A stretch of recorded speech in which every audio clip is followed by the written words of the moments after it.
We go now to a primetime news follow-up. Renewed appeals for the Urban Development Corporation to remove the fencing and allow unrestricted access at Little Duns River in St. Ann. It comes almost 4 years after operations at the facility were disrupted following the brutal murder of a man near the area. Kelisha Williams has that story. Visitors taking a swim near the Little Duns River facility in Ocheria, St. Ann, the perfect place to cool off in the sweltering heat. But amidst the calm, there is controversy. The public is not allowed in Little Duns River only on Saturdays and Sundays. And I don't know, you cannot regulate recreation to only 2 days per week. The changes started in 2022 when Little Duns River was closed after a man was shot and killed near the beach. At the time, the police said the facility was closed as a precautionary measure, citing fears of reprisal killings. However, almost 4 years later, the people who plied their wares at the facility are again crying out for help. Well, we always clean the falls, take care of the falls, selling jelly, things like those to keep us survive, selling soda pop and Kiscos, every little thing we try to make a living. You understand? We don't harass people here. When people come, we take care of them and them take care of us. And even in the aftermath of Hurricane Melissa, this is where I do my little fishing. This is where I do my little livelihood, take care of my family, send them to school. From boy days, here is where I call it my birthright, right here. This place is really needed to the community around.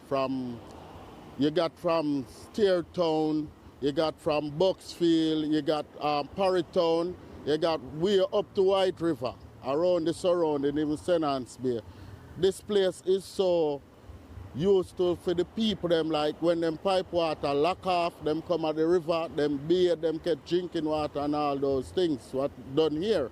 And it's been doing for years. President of the Jamaica Beach Birthright Environmental Movement, JABEM, Dr. Devon Taylor, has been advocating for the occupants of the property.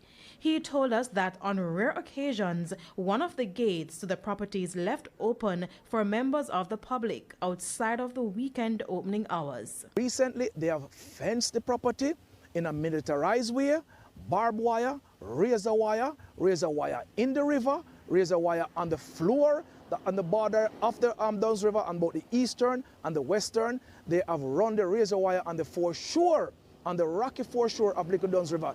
They have done a militarized fencing that is dangerous to the public. Which is why there are calls for the UDC to remove the fences and allow easy access. However, when we contacted the UDC, the company pointed us to a statement issued in October 2025 stating that its position remains the same.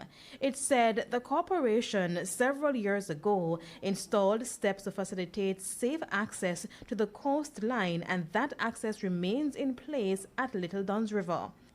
Visitors are reminded that they can enter and use the area at their own risk and are urged to exercise caution due to the absence of lifeguards and safety infrastructure.